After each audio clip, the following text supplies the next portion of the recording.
and welcome to episode number 18 of the Nosedive Podcast. My name is Vinnie, and we also have Mark in the frame. Mark, how are you today? Yeah, I'm good. I'm just commenting off camera that I hopefully look slightly less ashen than the last podcast, but I'm not sure it does. Riverside that we use doesn't really do filters, so I probably still look as pale and pasty like an Englishman should, really. But yeah, I'm good. I was away for a couple of days last week with my kids. We went one-wheeling for a little bit. There's a nice place in England called the Forest of Dean, where we went. There's a nice, is it like one of the blue trails, the mountain bike trails? Yeah. And we did most of that. But as I have commented many times now, and I will continue to comment, fucking VESC. Still not working quite how it's supposed to work. Certainly doesn't work out the box, I can tell you. But yeah, other than that, I'm getting to grips with the lovely VESC, which partly ruined the ride, but there you go.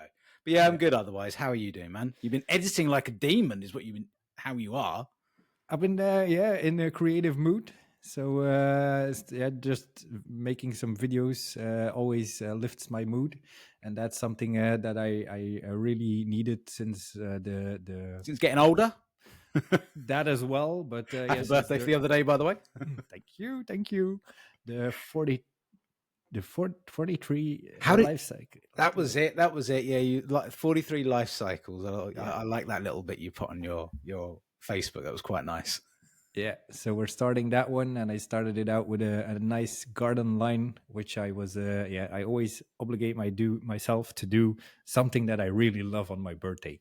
I used to have like high expectations of birthdays, like from other people. Yeah. And I always got disappointed because they sometimes don't get fulfilled. It's in your bubble. Yep. And then at a certain point, I just started like, okay, I have to care about myself. Do something every year on your birthday that you really love. And that has brought me so many cool adventures and connections on that day, which you don't expect. And that's so much cooler than having these major high expectations. Yeah, that's fair. I mean, I've always tried to do for many years now. I've always either gone out for a motorcycle ride on my own, just do something that is for me. And it's very similar for one-wheeling. It is something you can just do on your own. It's still very, people do a lot of group rides, but it's still a very solitary one-man sport, really. It's, I occasionally ride with my kids on the board and we have a little, but other than that, it's still, you are just yourself. There's no one else controlling anything else. So it is a thing for you. I enjoyed watching your line because I wondered what you were going to do at the very end when you got to the gate. I thought, is he going to try and leap off the board over the gate or something? And then, you just slowed down and turned around. I was like, disappointment. It was a nice line that you built. It's really nice. Yeah, it's just some stuff that I had lying around. So sometimes you just have to get creative with what you find. And I had some pallets lying around and some wooden blocks. So yeah, it was cool to build some stuff. And it gave me an idea for a really cool video that I want to do with the skirt team. So things are in motion. Pallets are a one-wheeler's best friend. It's as simple as that. All you need is a pallet. You've got a nudge, you've got a drop. You can rip it apart and make a ramp. They are a one-wheeler's best friend. That is certainly true. Yeah, it was so cool. I had like the 2 pallet setup, and I wanted something to get on there. And I had one crooked pallet, and I just like looked at it, and I was like, that seems to be like if I put some logs under there, seems to be like a ramp. So yeah, and 10 seconds later, I had a ramp. It's so cool. I mean, they are just fun. I think I've even still got one here at my girlfriend's house. There's a pallet that I put some little edges on it, so it's a nice smooth, quite thick pallet.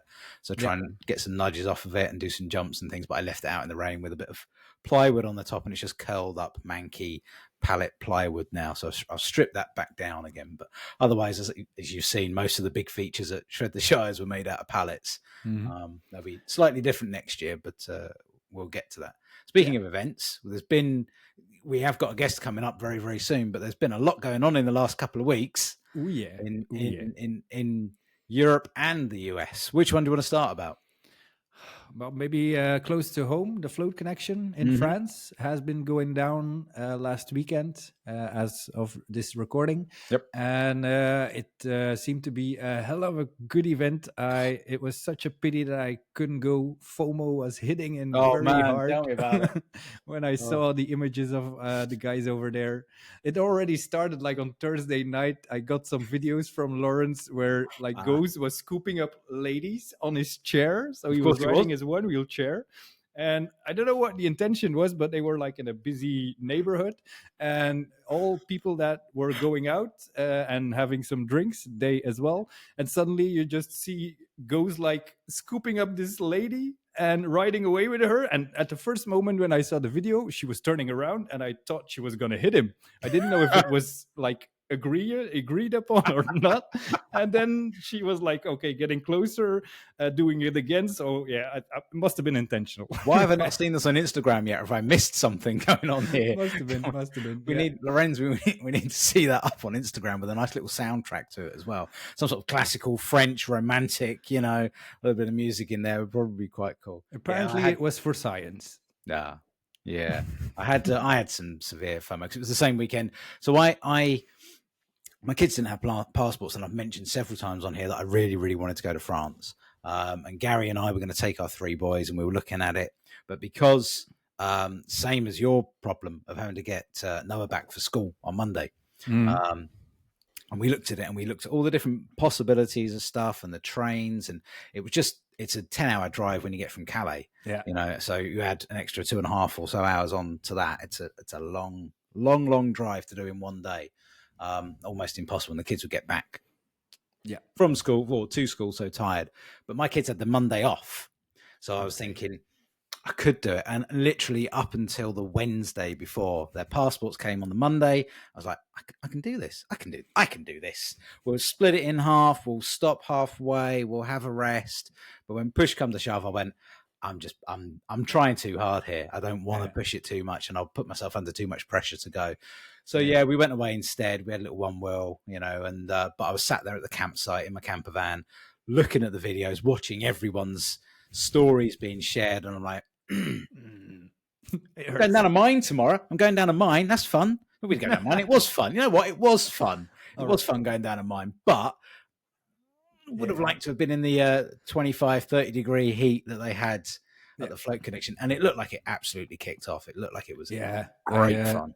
Spoke to some guys on the EOL meeting yesterday, and everybody said it was very hot for the event. And it does have an impact on the boards, especially if you ride VESC. I've seen a lot of VESCs overheating in these kind of races because you push that board really hard.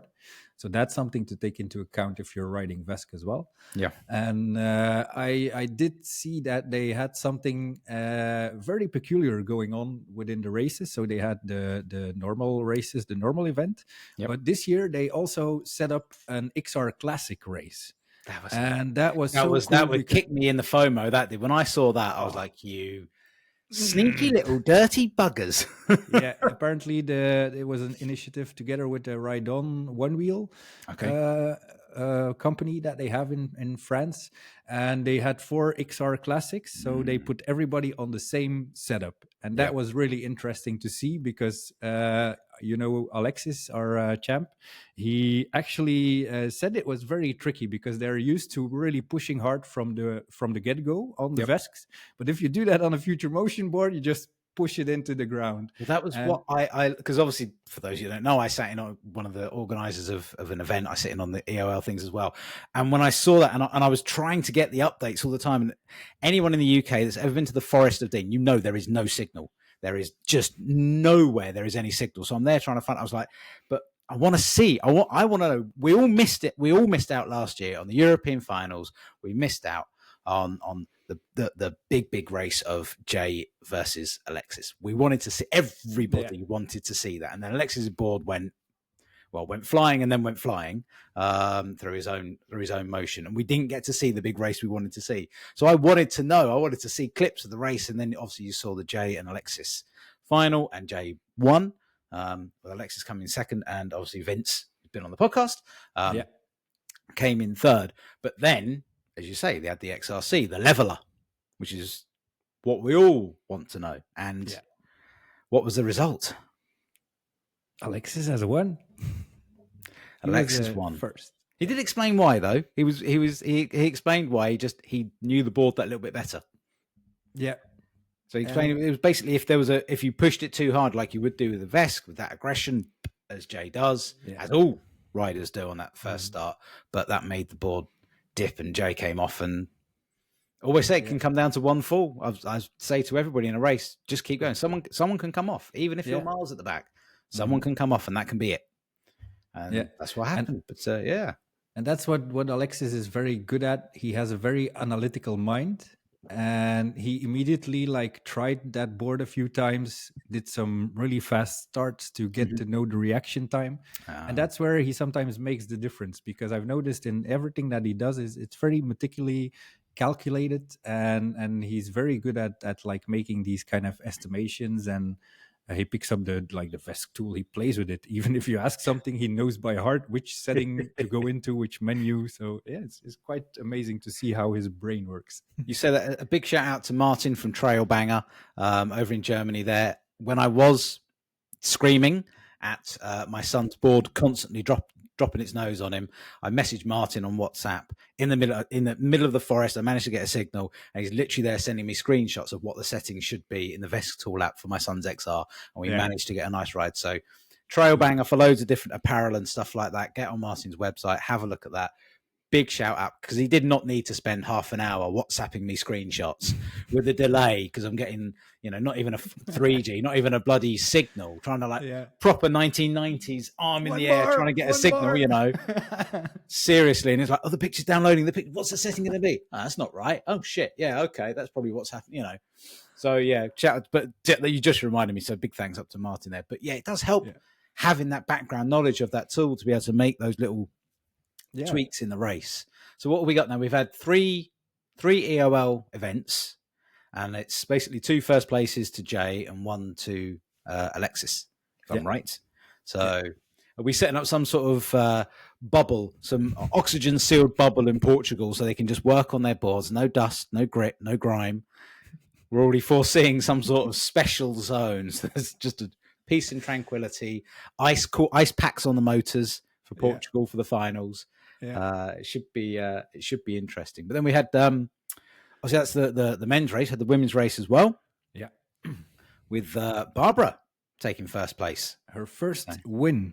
So fantastic. We came third at Shred the Shires. Yeah, and then the first win at the Float Connection. So fantastic effort from Barbara. She must have been fucking stoked. Yeah, we're so proud of her, because she's really been working hard this season to actually advance in the rankings. Yep. And she has that goal to make it into the finals. And this win definitely is helping a lot. The podiums are coming. So she's really, you can see she's motivated. She really wants to learn. And she's also preparing a VESC machine now, because she's still riding Future Motion, although she's now experimenting with a VESC board. And you can see that she has been pushing hard. So really proud on you, Barbara, with that first win. No, it's excellent work. And we had, is it Florence? I can't pronounce the surname. Yeah, Flo. We always say Flo, the little girl from France, who was actually a Grom racing in the ladies category. Respect for that. Excellent. And then our own Shred the Shire's own Kate coming in third place there. Yes. So again, taking another podium for Kate. And I understand that she is having just sent a picture in our WhatsApp chat for our Cambridge group. Her and James where are they? They're currently at St. Jean de Fos. I don't know. Some beautiful lake with their Onewheels in the picture as they are slowly making their way through France to go to attend the Swiss tournament, which is, well, this will probably come out after that, if I'm honest with you guys. I don't know if I edit it up quickly enough. But we'll be in a weekend's time or 2 weekends' time as they make their way over to there. So it's big tournament over there. First time that they are having this approach where they will have... Did Hannah say five races happening? Or I think 4 or 5. 4 or 5 races. Yeah. And it's all like different takeaways for the, it's like different disciplines. They will have a drag race, a more freestyle oriented balance thing, then a speed race, as we know in Swiss, and then some surprises as well that are I don't know if it's already out there, but it seems to be. I think it's going to be very good. And let's not forgetting the Groms. There was a Groms race as well. And I don't need to pronounce anyone's surnames because it's just Zach, Indy, and Max McFarland's. The three of them. absolutely smashing it for the Groms over there for the UK. So I can imagine the celebrations, because they're all friends of Jay as well. So yeah, full credit to those guys for going out there, getting all the way down there, and racing. That I can imagine they were thoroughly stoked. I mean, it was difficult to get a word out of them at Shred the Shires when they came on the podium. But hopefully they'll get used to that pressure of analysing their race and talking about it a little bit more. So well done to those three guys as well. We do have our guest waiting in the lobby.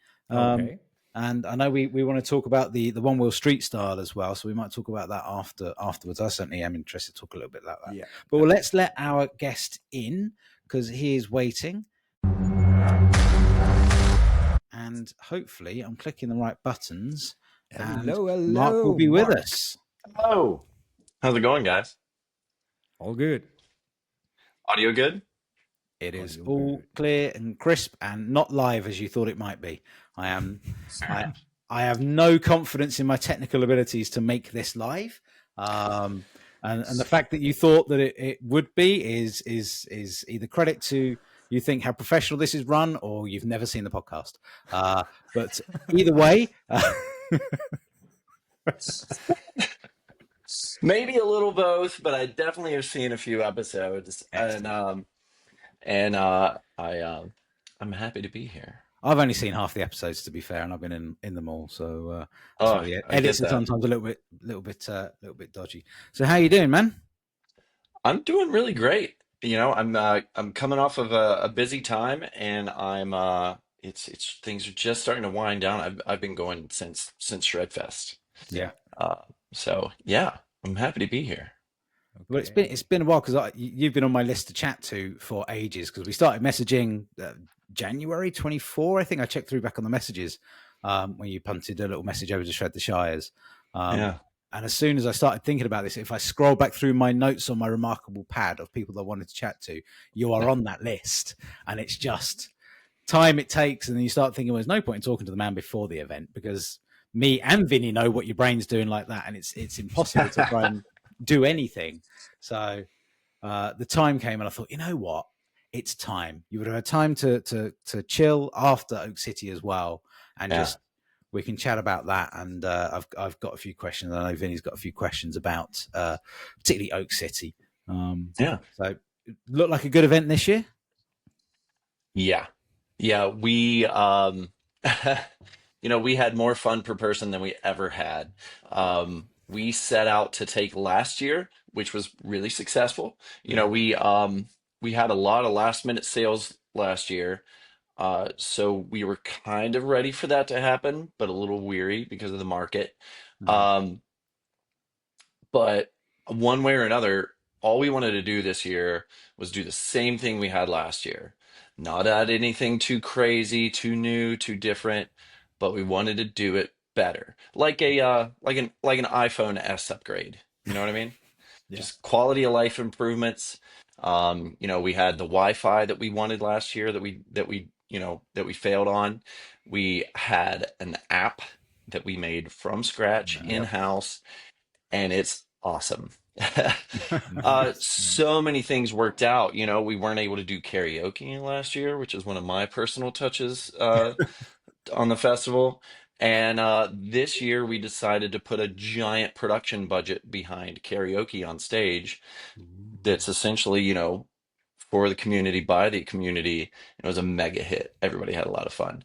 The races were killer. The track, I mean, I could go on and on. Everybody, every part of our team just did a really, really killer job. And before you do go on, because I do want you to go on, it's fine. It's what we want. Before you do go on, I've done it again. I was so good in the last. Stop you, Mark. I was so good in the last episode with the Get Stoked guys. Introduce yourself. Hello. My name is Mark, or also people know me as Gryz. Some of my friends know me as Marky, but I am the hospitality director of Oak City ShredFest, of Oak City Onewheel, and let's see, I'm also in live production and theater and all these things. I'm just a fast rider.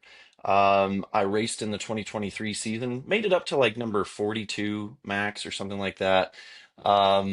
had an awesome time meeting tons of awesome people around the country at so many amazing events. And yeah, it's all inspired me to, take things home to our team, to make our show better. And yeah, I'm just I've been called a vibe smith. I'm not a social media influencer. You can probably find, what have I got, like 10 maybe posts from the last few years. I might share other people's things, but I'm an in-person person. So yeah, I'm glad to be here. I'm kind of an evangelist for Oak City Onewheel for personal electric vehicles, because I think what we do is life-saving. I think people get to live more at one of our events or than some people do in a whole lifetime. So that's a little about me. Well, it was great. A great interview. Thanks for coming along. All right. You've got it all in a nutshell there. Cheers. I mean, that was really great introduction. Thanks. Yeah, man. So, and how did that happen? You mentioned you are director of hospitality. That's quite a cool title. How did that happen? What's the story there? Thanks. So I got into one wheeling just a couple months or so before the first Oak City ShredFest. And real quick rundown of the story. I just so happened to be riding around Charlotte, already dying after like 8 miles, right? Brand new one wheel XR rider. And then I run into people who are now my great friends, Andy Powell, Nick Wolf, Tyler Evans, Tyler Scarrett, just like tons of the Charlotte one wheel crew. And they were just getting ready to start a ride. So I rode with them. Hospitality was amazing. They showed me Charlotte in a way that I hadn't even seen in the past 8 miles of me riding around it. And then they're like, "Well, you're going to Oak City ShredFest, right?" And I'm like, "Huh? What?" They're like, "Well, I mean, you ride with Oak City One Wheel, right? They're like one of the best groups around." I was like, I've been hearing about them. I haven't checked it out much. I got out of Facebook a while back. I don't really do that much anymore. Well, it dragged me back in. I went to Oak City ShredFest and had a blast. Got to meet a lot of people, and then just kind of stuck with the Charlotte crew for, again, their like hospitality and how awesome they were. Um, and then yeah, went through a bunch of life stuff. I tried to ride as much with the group as possible. There were some things I didn't like about some Oak City rides. Uh, and I decided to be the change I wanted to see in the world, right? So I started writing more, writing more. I went to ShredFest 2, starting to get to know people more. And then it's funny how that first year just felt like it flew by. But then after that, I was like, listen, I've got so much production experience, live experience, um, hospitality experience. I work with clients, I've helped build partnerships, I've helped do sales, all these things. I'm 40, by the way. A lot of people don't realize that. Yeah. I've done a lot. And I just decided to start helping in every way I could. Yeah. And it became kind of this hospitality role that handles a lot of like the mundane stuff that like nobody else wants to deal with. One of the especially like thorns in my side is like food trucks. 'Cause you always get like almost half of the food trucks that you plan for. They all have different needs and wants and questions. You can't just kind of answer them all in one fell swoop. They'll give you all their information on 5 different platforms. They want to communicate with you on 3 different platforms. It's no different in the UK. I've got an event that I'm doing in a couple of weeks, a motorcycle thingy, and I've communicated through a Facebook Messenger, WhatsApp, and email to the same person, and she replies to me on different formats to the questions I've sent via email, and I just can't keep track. And I'm just like, I hope you come. There's 2,000 people coming, so I hope you come because it's your loss if you don't. Yeah, right. Yeah, and that's the other thing is every time I try to entice somebody new, they're like, "Where is this? And what is this? And like, how many people are coming?" And I'm just kind of like, "Listen, it's a really great event. Everybody that works with us ends up really liking us, and they like can't wait to come to the next one. Our our crowd is a good crowd that also tips well. Just trust me. And then when they do, yeah, they're like, you're so right. Yep. I'll be at anything you ever want me to come to. Yep. But that's, that's a whole nother conversation. Food trucks. Ugh. But then at the same time, everybody kind of knows that they can come to me for like questions or to help them. Like they'll have big ideas that they want to do for the fest. And I can help them like spitball that. I'm too good of a devil's advocate. Sometimes it ruffles people's feathers, but I just I know how complicated like a simple idea can become. Mm-hmm. Yeah. But most of these meetings we have are at like 20 miles an hour ripping around the city or around trails. And there's just something about that flow state that like we come up with so many cool, fun things just like not even sitting here like behind a desk. And it feels so good to I don't know, to kind of make sure it all happens right. Last year I wore myself out with it though. Mm-hmm. Um, yeah, it was a great year for everybody except for like some of us that ran it.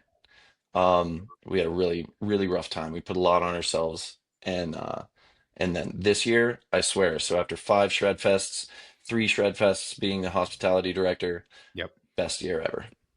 Excellent. And we said it. I've said it in the other podcast, and when mentioned about Shred the Shires, that our team, we're gonna run it again next year. But everyone on the team has said absolutely 100% want to do it, but I want to do it just a little bit less and enjoy myself a little bit more. That's the thing. And working out that balance of not bringing, like you said at the start, not trying to do the next best thing, just do what has worked, because you can make it work quite nicely without having to add in 1,000 other different things, because people like consistency. People don't like things being different every time. So tweak here, tweak there, better freestyle stuff, better features on the race course, things like that. Yeah. Quite easy to do. You don't need to try and do massive amounts of things because you just take on too much. So it's nice to hear that the effect is still the same on the organizers. And I know Vinny knows exactly what we're talking about here. We should actually have like somebody in each organization safeguarding people from themselves, because everybody has so much good intentions, and that's the tricky thing, because you want to make it work. You see the energy that it brings. Especially the feeling afterwards is like such a big euphoric feeling, but in the moment, it can be hefty, really hefty.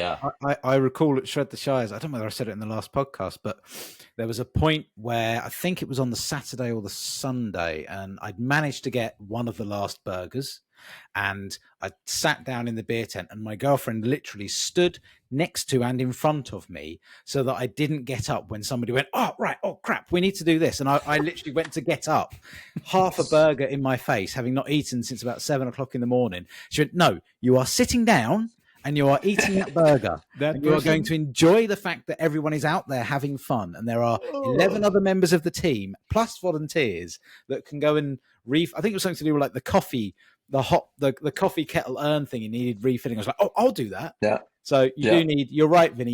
You do need someone that just goes, no, that's not your job. Yeah. Just enjoy yourself. If I can take something from that and run for just 1 second, though, you tapped on something important, and it's delegation, but also in delegation is empowerment. And I think so there's a disconnect here where people are like, oh, I don't want to ask others for help. But like, here's the thing. A bunch of us in this group, a bunch of us in this sport, a bunch of us in this world are like super brains. We really are. And like, sometimes all you have to do is like ask somebody like, hey, do you want to, like, how would you feel about like being like my music director? How would you feel about being like, how would you feel about like taking on a role in this and like running with it? And you might get like, I don't know, no at first, because they don't want it to affect their like fun experience. They don't want it to take away from it. And that might be the case the first year they do it too. But what you see is people just open up and start giving their, like, maybe their skills they use in work, or maybe their skills they have like from this other hobby, because we're all like hobby collectors too. I don't know if you've noticed that, Yeah. but like, Yes, you said that on the I think it was one of the last Voice of Onewheel's episodes that have come out. You Rip. used that exact phrase, and I thought, you know what, you're right. We are hobby collectors. We've all got stuff that is lying around. That's one thing, and it's another thing. Vinny's got them all behind him. He's got his longboards behind him. Yeah. Snowboard there. We do collect hobbies. You're quite right. I love that phrase. I've got some photography stuff, some Lego stuff, Back to the Future stuff, all kinds. Yep. Yeah. And that's the thing is sometimes people don't realize they have it in themselves until you ask them for help. So like, you just send somebody off for one errand, like when you need to take a break, and you don't know, they might come back next year as your key person on that one issue that's been bugging the crap out of you. Hell yeah. So yeah, it's important to to kind of like, right, to empower other people and to grow the sport, grow the community, because you never know when, for one, it's gonna like save somebody's life, like kind of the way it did for me. Okay. And beyond that, you don't know when it's just gonna like activate somebody in a way that like helps them like shine and thrive and be really happy. Yeah. So how did it, you say how it saved your life? How did it save your life? It helped me find myself during some really dark times in life. Fantastic. And after I'd kind of forgotten who I was as a person. And just through exploration, nature, community, well, I say just, but like you can add to that like sport, hobby, it's so many things. And when you have a group like ours that works together, that plans a bunch of fun, weird stuff, that like gets silly, and I mean, uh, it's just like it's play at its like foundational level. It's play. It's not about, we're not the kind of crew that's constantly out on the trails trying to get better and better times. Hell, we don't even have like an underground circuit around here right now. We do hit trails. We ride trails fast. We have a great time with that, but we just do a lot of different things. We've got something for everybody. But it it gave me purpose. Like I also, during that time, I got burned out in my career. I left, making good money behind, and now I scrape by and do a lot of things that I really love and hang out with a lot of people that I really love, and my life's never felt more complete. Yeah. I also have like the love of my life. Her name's Maggie. She's super awesome and a couple rooms away from me right now. Nice. Karaoke legend too. Oh, Super creative. So yeah, there were some dark times in there, seriously. And it was after a few rides of almost being kind of the quiet guy, if you can imagine that, um, of hitting up a couple people in our group that seemed like they knew everybody, and being like, can I like, are there like more rides? Can I like ride more often and do more? And then it became like, yeah, let's hit up more. And then found out we have like a daily riders chat around here. okay. There used to be one, and now there's like three that are regional for different parts of our triangle. Um, for the people that can or have the time or just appear a lot. So, yeah. Yeah, that's also something that I discovered within board sports, is that the most interesting things, or the things you'll love the most, are mostly on the other side of your fear. And once you can embrace that, then life really becomes interesting, because then a challenge becomes something totally different than a hefty fear. And that's something I noticed for me personally was through board sports, because I was really afraid of really becoming outgoing. Skateboarding fixed that. I had fear of heights. Snowboarding fixed that. I was getting isolated. One-wheeling fixed that. So there's always something that board sports triggers within like the fear you have. And if you can overcome that, that's where the joy is. Yeah. Yeah. I agree. There's something just magical, and it just opens you up, and right, you can just kind of like, I don't know, like your insecurities become, you zoom out. I feel like you just zoom out on or your small like insecurity stuff, and while going sideways forward. Yeah. Like I really agree with that. That's awesome to hear. I just come up with a great T-shirt. Just I like going sideways forward. That's got to be a great slogan on a T-shirt, hasn't it? Right, right. But Yeah, you're both right. I'm the same, and it's a chat with you. But for myself, it was like so many one wheelers. Pandemic hits. You know, I saw someone on Instagram buying a one wheel. I went, "What is that? That looks like something I could get behind."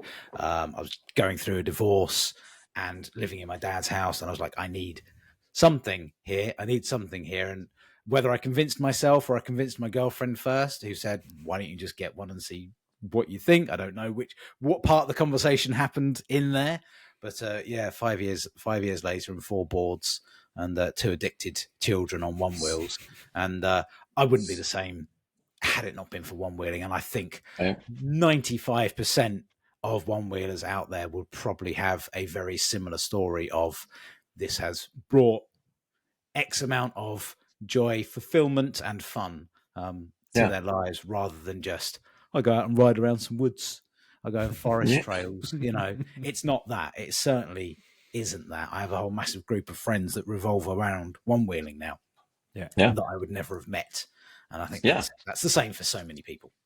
yeah, yeah. And and and it's wild. I mean, going back to kind of that super brain hobby collector idea is like, it's amazing how, I mean, I don't know if y'all have tried it, or if any of your viewers have tried it, but like if you just reach out to like anybody in this scene, it's really easy to connect with each other. Yep. And this is again why I go back to, and I know I talked about this on the Voice of One Wheel, is just like, why haven't you been to a one wheel event? Because the community online versus the community in real life, it's so much better in real life. Mm-hmm. Like, love the online community, hate the online community, either way, go to a one wheel event. Like, you'll care so much less about what is going on in the about what are we talking about now? Foot pads, grip tape, sensors. Good God. Just like zoom out. Like, we're doing a really fun thing.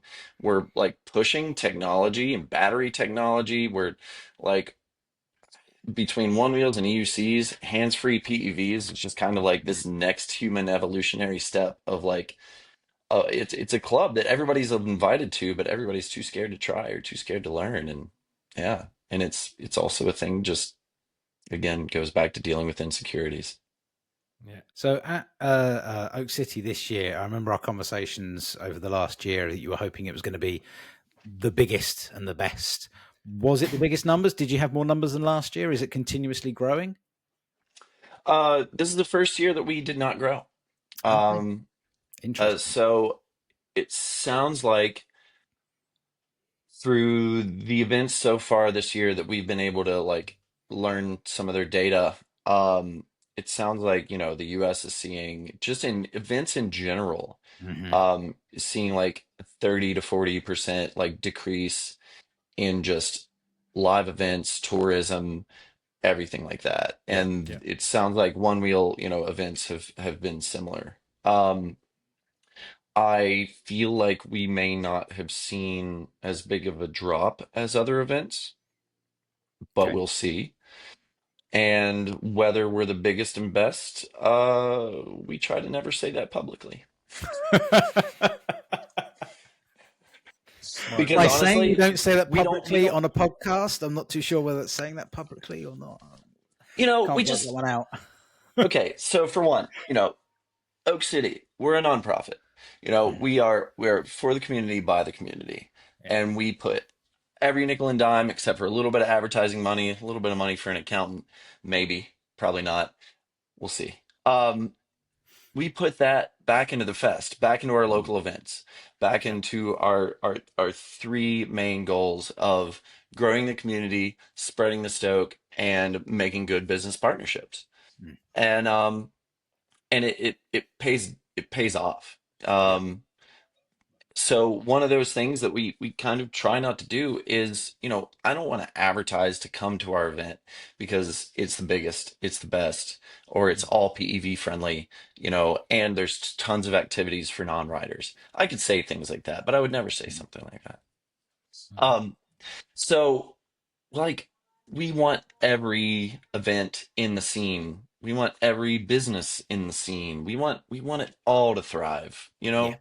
I mean, If hell, if one thrives, everyone thrives. If one starts dying off, the leaves start dying and the tree starts dying, and yeah, you end up yeah, with a lot of people with a lot of Onewheels in a lot of cupboards and collecting a new hobby in 5 years' time. right, right. I love future motion. I always will. I mean, but I also, I love what's happening in the DIY scene. I love VESC. I love Float Wheel. I love it all.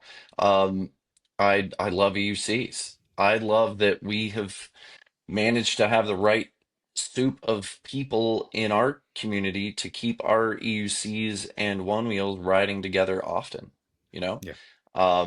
we still get our e-skates coming out. We get plenty of partners and friends join us on e-bikes and scooters. There's still some crazy big scooters around this gang.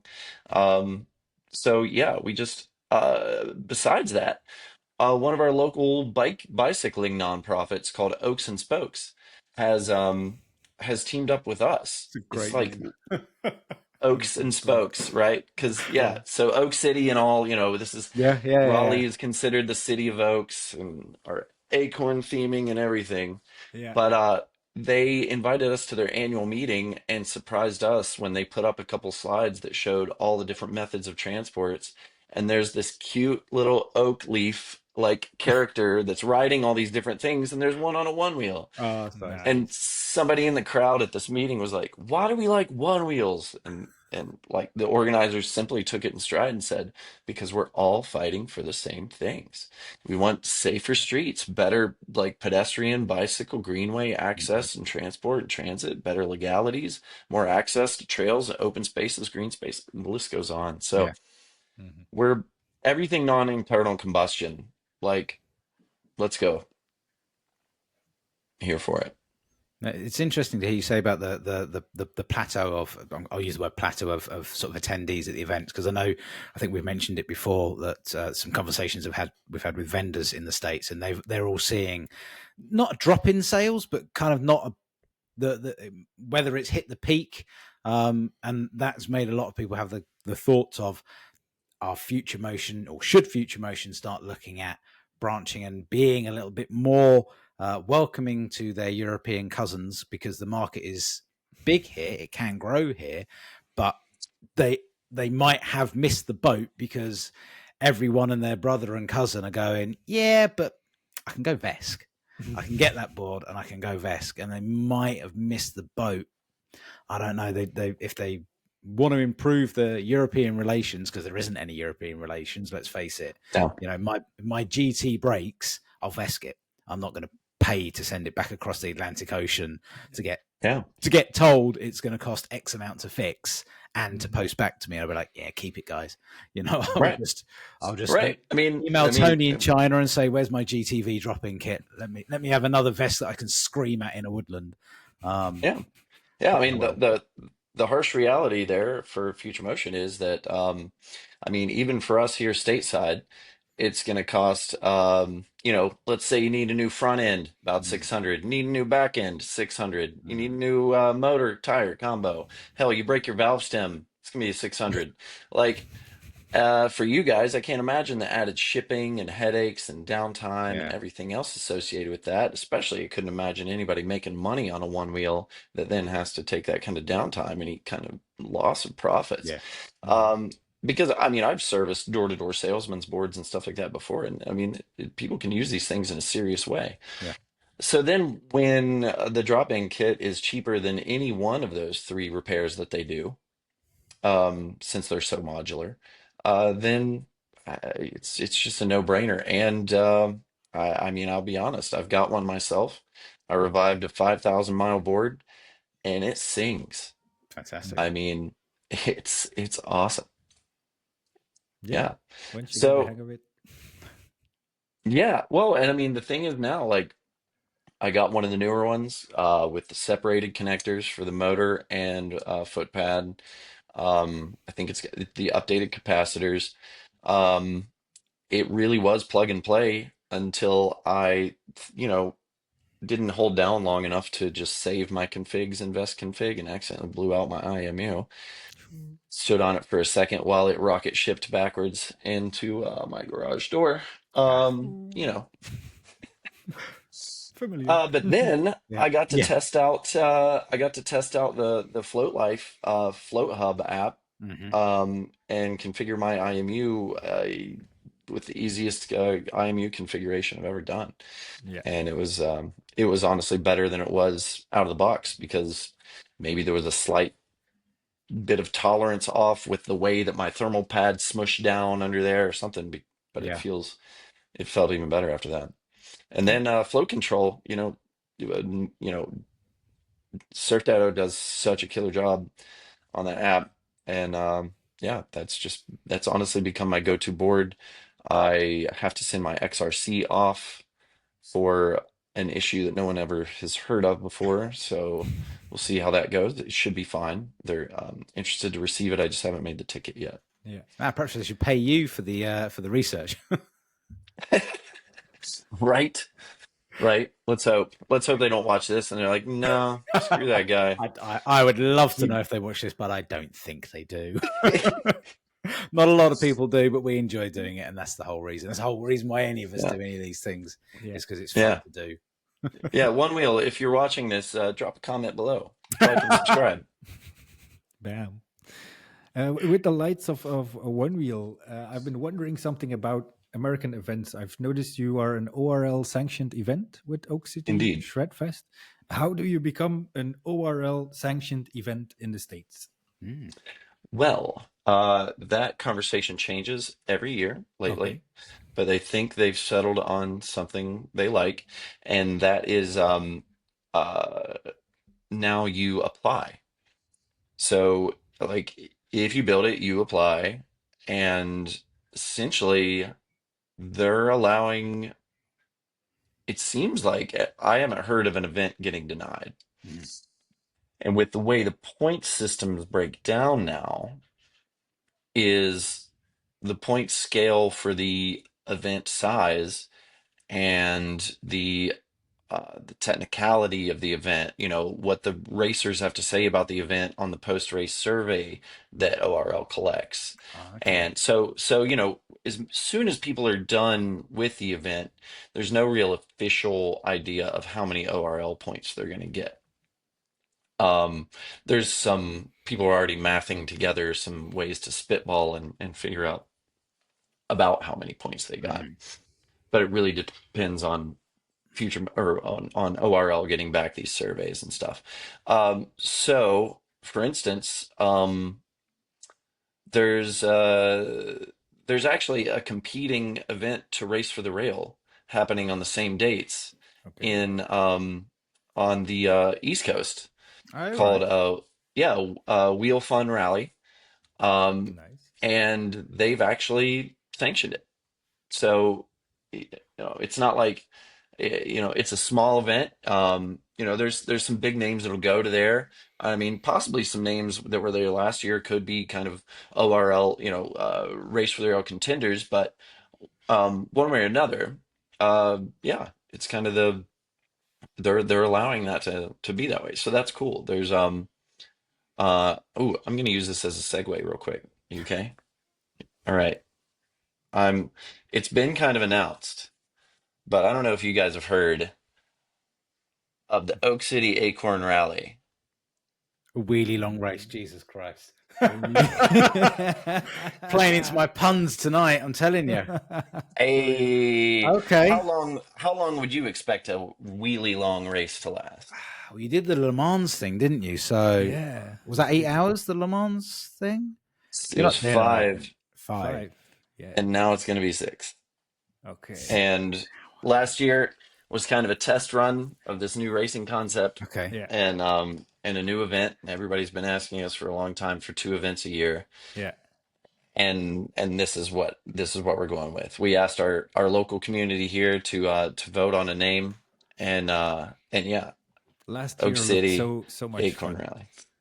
It was fun, and I mean, I'll be honest.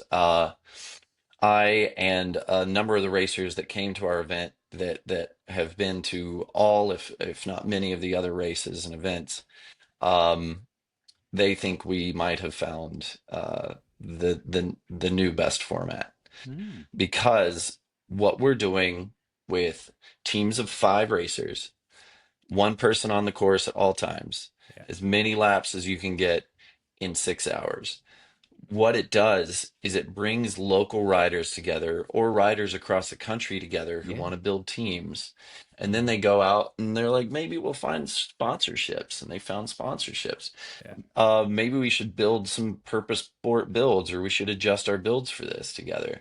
Maybe we should get like jerseys, or like our 757 Salty Crew friends. Like, they got jerseys made together specific for the events with their sponsors on them.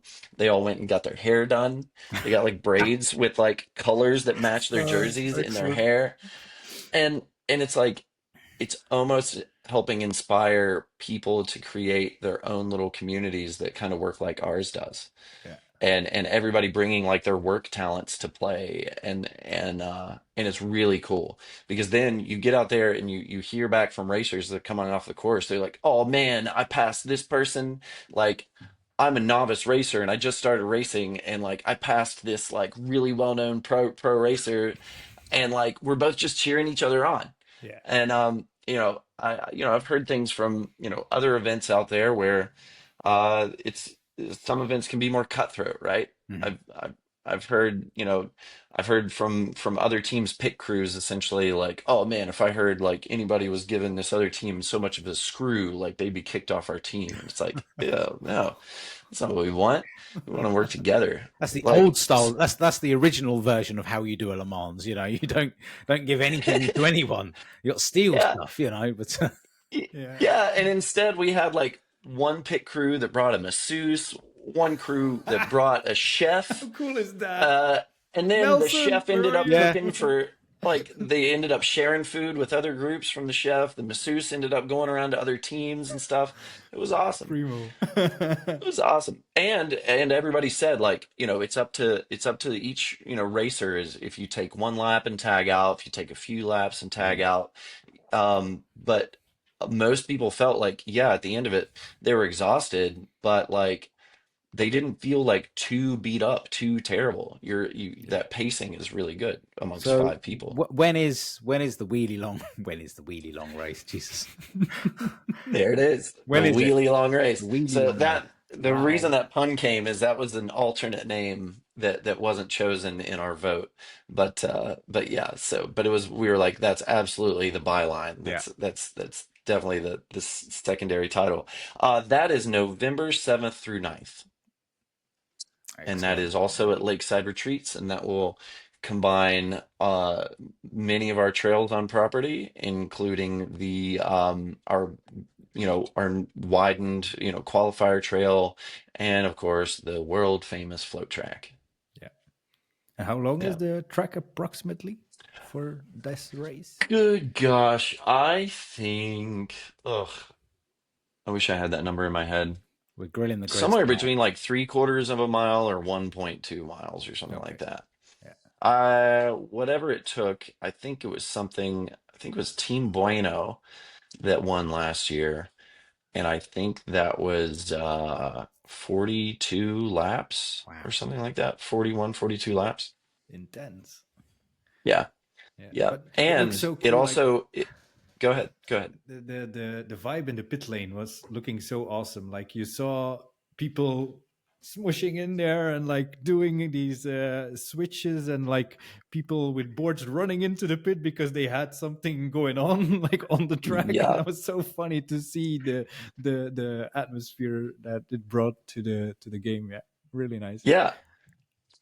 It was really great to have, like, I mean, to have a pit lane. It forces all your serious people right there up next to each other, and And yeah, you definitely brought it back to me when you're talking about people flying into the pit lane, because we were doling out point in time violations for anybody like speeding in pit lane, and Oh, you know, excellent.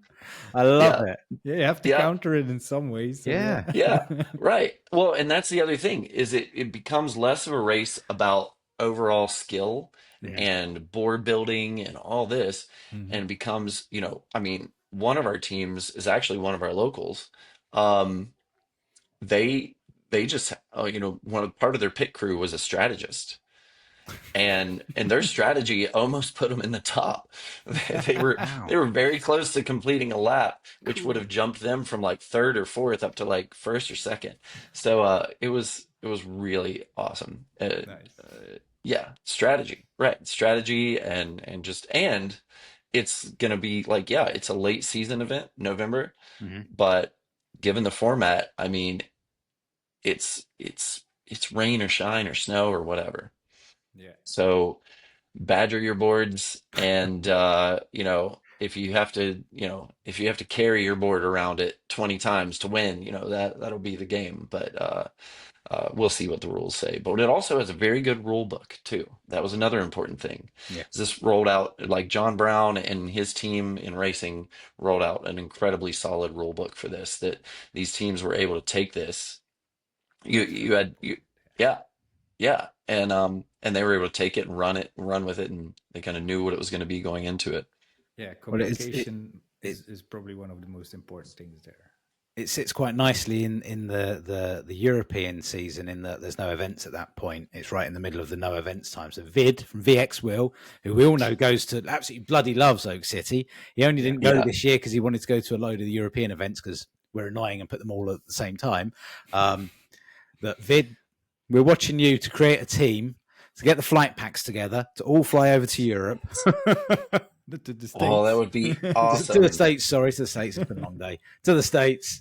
And VXWheel sponsored. That would be awesome. I've got one of Vid's little frogs around here. I can't find him at the moment, but I would Really, I've got a pair of VXWheel socks somewhere.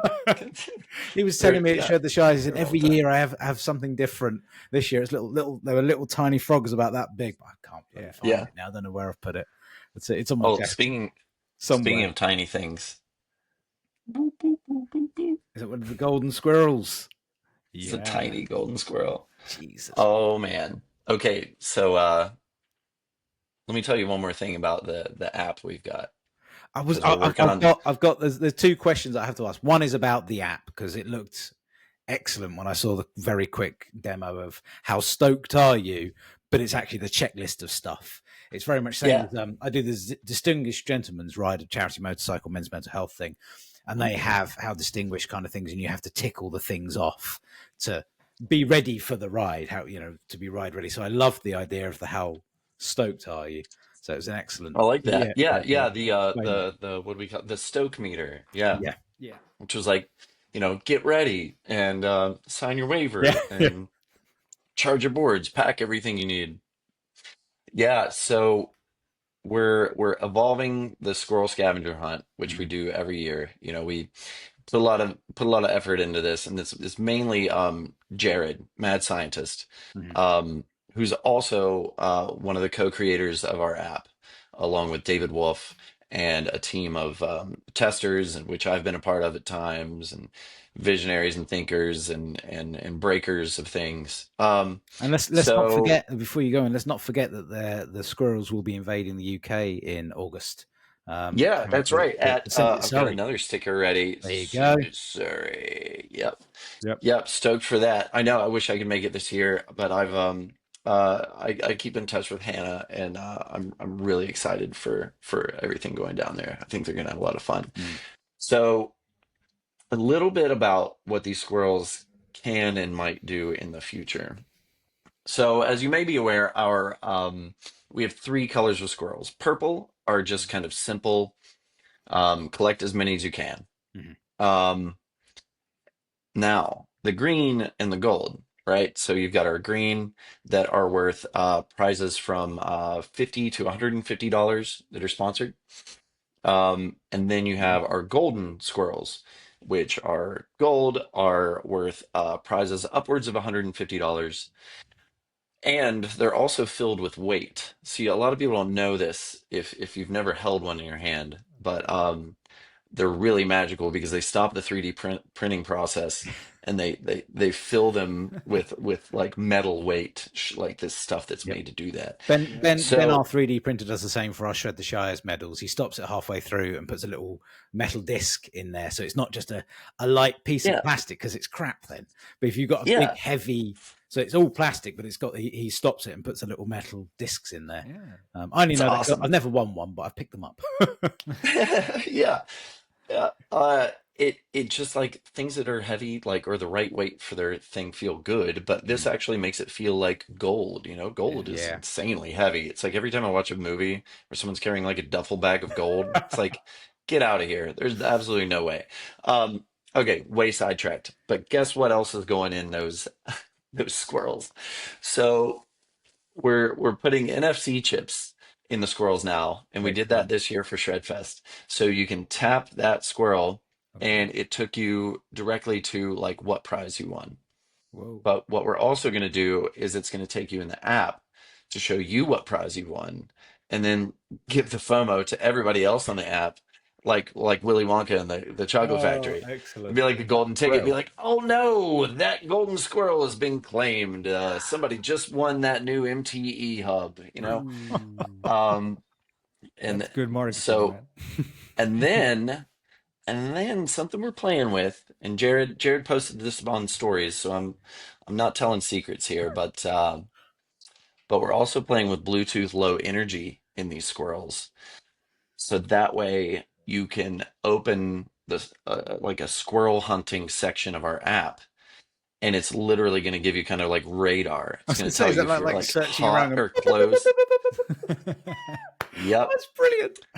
Right, so you're going to be able to, like, so we're going to be able to make these squirrels harder to find, but they're going to spit out just enough Bluetooth to where if you're kind of near them, it's like, oh man, I'm near a squirrel that hasn't been caught. That is right. Genius. Yeah, and they're only available during the event, or otherwise? Well, we do the squirrel scavenger hunt currently at Oak City ShredFest. Mm-hmm. I don't know if we did it at Acorn Rally this year, and we'll see. Let's see, they were at US Disc Golf Championship last year, which we're excited to be a partner with this year again. Right. And it's going to be super fun. That takes place in that's actually not too far from us, but it's like the biggest show in the Disc Golf Pro Tour. Oh, wow. I was just on a phone call about that earlier. All kinds of fun, exciting stuff about it. So then it's coming to Send It Surrey as well. So far, I think that's it. Sometimes like squirrels, like scavenger hunts, gets busted out at like this little event or that little event, but not as serious as we do for Oak City ShredFest and the big main events. Ben made some golden dinosaurs that I had no idea. I didn't even find any of them, but I know that I've never found one. I think he put 13 of them around all of our Shred the Shire, so on the features, in the trees, around the bar, just kind of hidden everywhere, and you had to collect the pictures of them and then go and show him, and we gave the winner a prize. But no, so Ben again, NFC tags, Bluetooth tag. He's a tech man. He works for a Cambridge Design Partnership, so he's a tech man. So Ben, there you go, NFC tags, Bluetooth, bloody hot and cold detecting. Just wandering around our little village. We'll just do it around the village instead, because we don't have a big forest. We have a small 4-acre field, and then we'll just hide them through the village instead, in the churchyard and stuff. Vinny can go and ride around the church then. It's a throwback to like episode 1 there. There you go. Anybody that's watched it. And so that's I love that. That's ingenious. That's great. We just go ahead. My other question for you before we start wrapping up, because I know I need to finish on time, because we didn't last week and I got in trouble for it. I've said this a couple of times because I really want to know, how on earth do you handle charging? Because you are a massive event, massive event, and you're stationary. So it's not like Stoke Bird where they drive around with a truck filled full of generators. But how do you handle it? Because I watched one of Vid's videos, and when there was one of the group rides and they went to some bar or restaurant and they tripped the power, all the breakers went, as you say in the States. So how do you handle, you have like 500 odd people turn up. It's a lot of power. Yeah. Yeah. So we have some plans that that we haven't had to fully implement yet. Right. For growth and scalability. But that idea becomes essentially charging coat check. So essentially our big power areas of the property or our big generator areas of the property are essentially manned by a volunteer with a radio who takes boards in on queue, or like in a queue, Right. and makes sure that those boards are getting charging. As soon as those are actually done charging, then those boards are moved off and set aside, and they can be collected. People could be alerted through our app. So, and that person also functions as security for these boards, because, we do like our non-riders, our spectators, our families, our fans and stuff like that. But as events like these grow, we have to take into consideration, theft, which thankfully still, and somebody out there in the comments can correct me if I'm wrong, but I don't believe there's ever been a case, at least in the United States, of a Onewheel being stolen at an event. There's been some mix-ups. There's been some boards getting shipped around and getting accidentally taken to the wrong home. Yeah. But and then there's been, low signal out at our property too in the past, where sometimes it just doesn't get figured out. But we are still, we're mindful of that. We're, like I said, we're always riding around thinking of every little stupid thing we can. But yeah, so that's our plan. But what we do have is we have a good amount of power on the property. Around our camping field, we have two large areas of power that are somewhat either sold or to RVs. But then we reserve a certain percentage of that for board charging. And then another one of those two is also a certain percentage of that is for our vendors. So our vendor village kind of wraps around one of those charging areas. Okay. Makes sense. Beyond that, we get an industrial, what we call it. It's called a film set generator. Okay. So it's the big kind of pull behind that you can attach to like a four-wheeler if you need to and move it around. But it runs very quiet. It actually sits only about 20-30 feet from our broadcast tent, but you would never know it. And that has 3-phase power on it. So we're able to pull, I don't even know if we did this year, but we can put big power distribution boxes on it and spider boxes and stuff like that, and pull a hell of a lot of power out of that. And they're pretty efficient, run on diesel. But we have more plans. Even have our club has bought in solar battery banks now. We're incorporating that. We've got some ideas. We might even get hard shore power at our float track one of these days. We'll see. I know we've probably lost at least 90% of our audience, but I had to know, and it's such a weird. It is an organizer's brain that goes, how can you get? We get like 125 boards, and as we've discussed in previous podcasts, it's just a spaghetti wire of different cables and stuff. And we've often said at our event, we got to think about security of things. So people can charge their boards in the bar, but we don't know whose board is whose, things get, as you say, misplaced, waylaid, and people take things away, and then they suddenly magically appear because it's a charger or whatever. So we've often wondered, how can we scale that element up? And I love the checking in of boards and checking out of boards, because people just leave their boards on and then they disappear for 3, 4, 5 hours, and then come back and go, that was my board left on charge that's still trying to get a little bit of power from the generator and taking up someone's spot. So sorry everyone if that was boring for you, but for me it was fascinating. And I mean it solves a lot of issues. Beyond that, we've had issues where during racing times, something will happen and somebody will unplug someone's board and it like won't get plugged back in, and then that They racer need comes back after, and then yeah, they don't have a charged board. So and that's another thing about this charging coat check idea, is that it enables during racing times, your racers are going to kind of take precedence, priority. Yeah. take priority over just your average, attendee or guest or something like that. So yeah, we're thinking about it. I think and this app allows us, and especially the fact that we made it from scratch in-house, it allows us to do all kinds of stuff. And this app will eventually be able to be licensed to help fund our nonprofit to other events. I'm And very so we're just jealous. doing a lot of test cases right now, and you'll Sign us see it up. at Send It Sign, Surrey. sign Shred the Shires up. Yeah, I can tell you that much. As a yeah. non-profit, are you using like grants and stuff to finance things, or is it all run on the events income? We want to. Yeah, We're takes a lot of building it effort. all. We're kind of, we're reworking things on the website and our language and all these things, and starting to capture a lot of the metrics that we need to be able to get grant funding. Um, those doors are a little closed in a rigid way right now in the United States, and that's unfortunate. We've seen some trail buildings, syndicates and stuff like that be affected by that. Um, so we have, a few people on our team that have experience with grants, or writing grants or finding grants, and that is a big goal for us.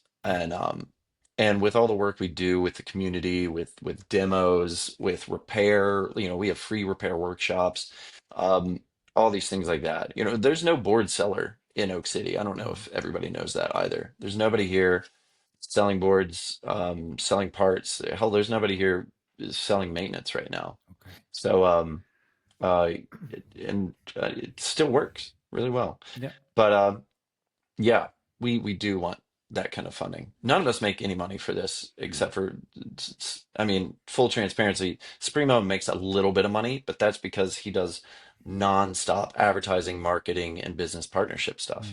I mean, he lives it every day of the week, all day, every day. I still do a little bit of things other than this, but I'm still like one of the executive directors that help do the most. Yeah. Yeah. Nice.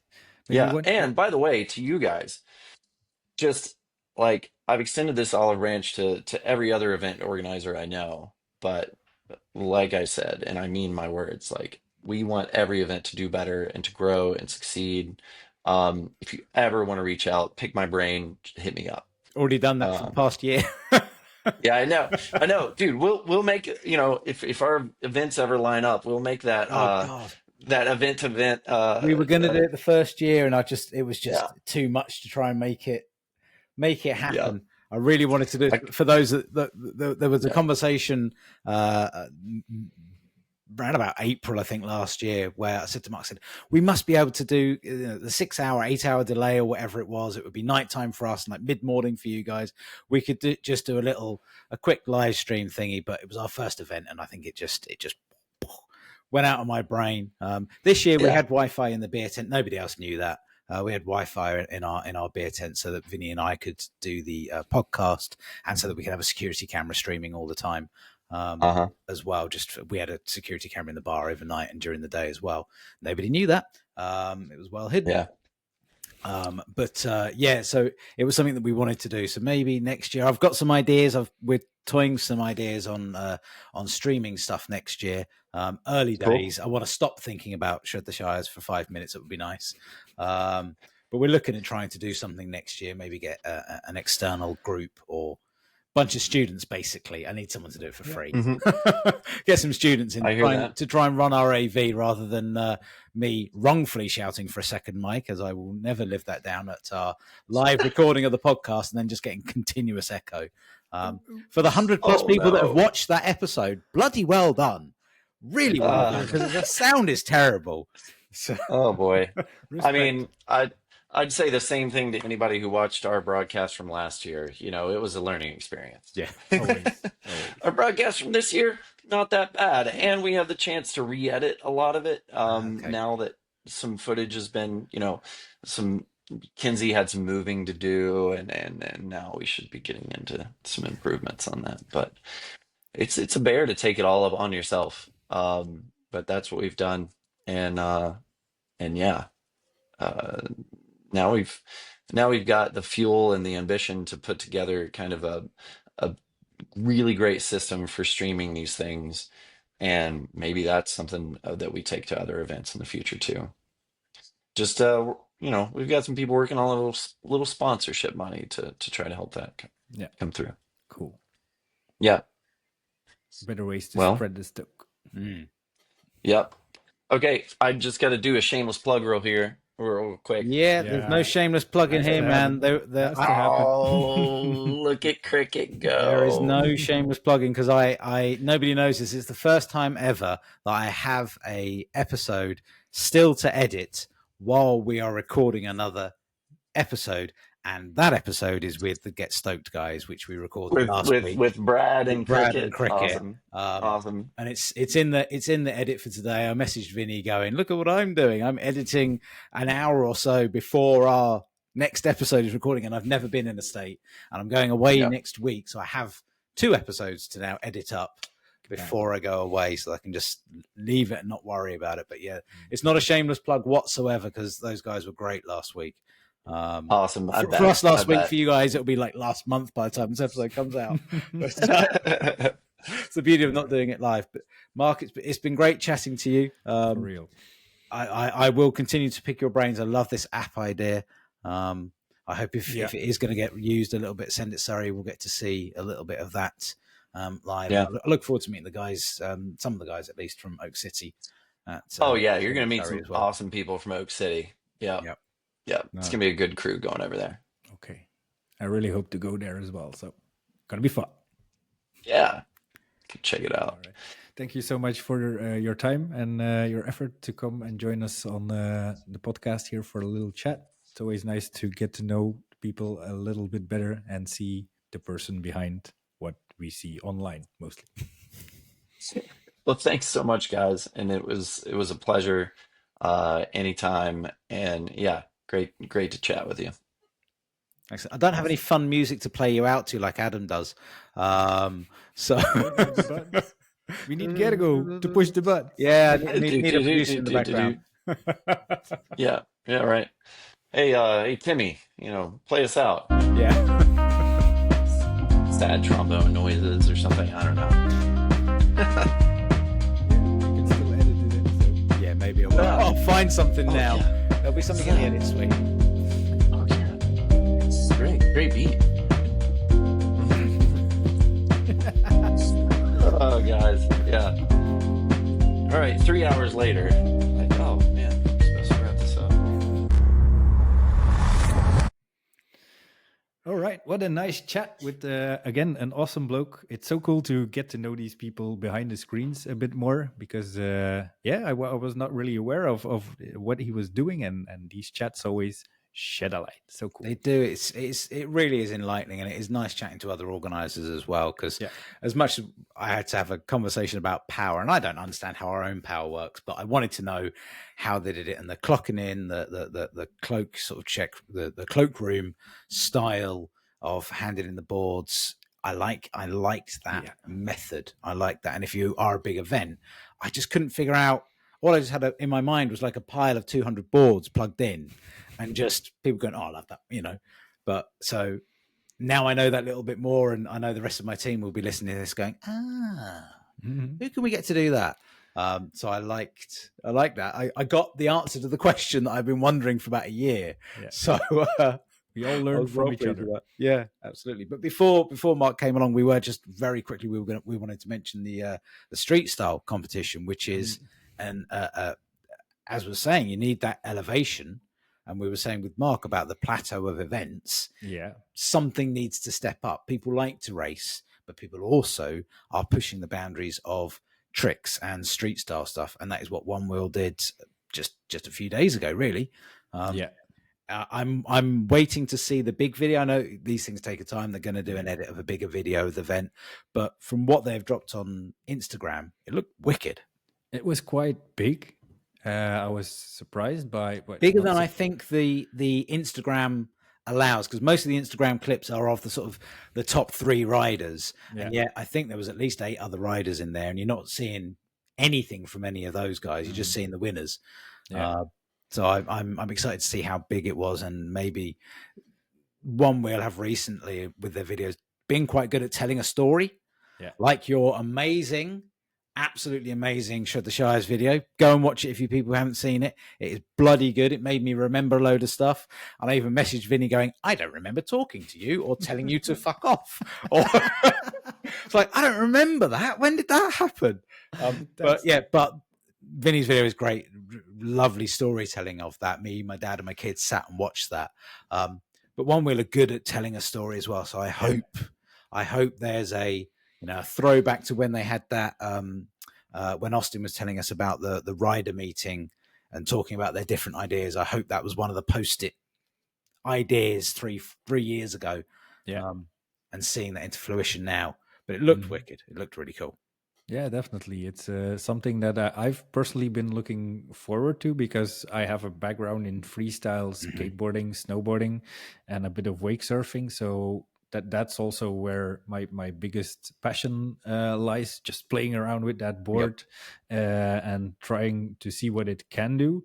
And I did not see that coming like 3 years ago. You had this massive 15-kilogram board.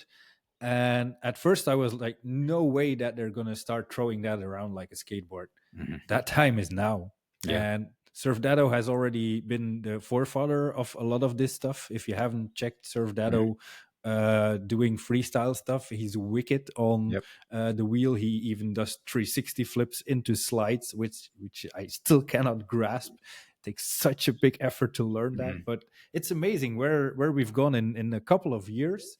And the people out there are really on the forefront of something really big, a new chapter for one-wheeling that can elevate the sport to new heights, I think. And I guess that I make a massive assumption, because it's probably the right assumption to make. It was a one-wheel event, so they would have been all on FM boards, which is impressive in itself, given the tricks that you're seeing these guys pull.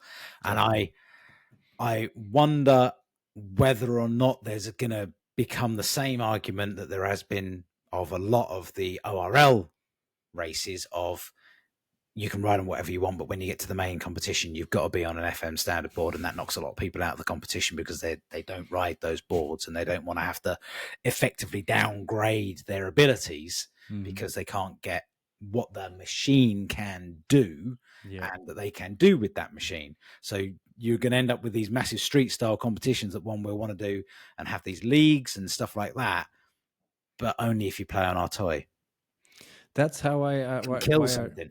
Yeah, that's where I'm really curious how they're gonna grow this, because I've saw the podcast with Bodhi as well from Onewheel talking about the idea, and the idea that Bodhi has, I really like. It's just they designed the park to be mobile, and they want to go, or he wants to go on a tour. And Jack from Onewheel didn't really confirm if that's gonna happen, but that's the dream I've noticed from Bodhi, and it's a really cool dream. It's I also like dream of something for one-wheeling, like you have the King of the Streets contest, or these kind of really cool concepts where you see it's all about having fun.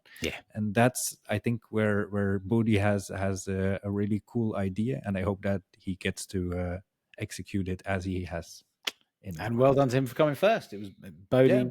Bodhi got first place, and Kyle, and then Brendan in third place. And I'm looking forward to the video with a damaged ankle. I didn't know that. So adrenaline takes you a long way. That's for sure, doesn't it? Yeah, wicked, man. Vinny, wrap us up, because all right, my tea smells good. All right. So if you want to cut that out. Lost it a bit there. No, I'm not going to do that. Like, subscribe, push the buttons, ding, ding, ding. Share it with your grandma, knitting club, that kind of stuff. Take it away, Mark. Keep that knitted nose up. Good night.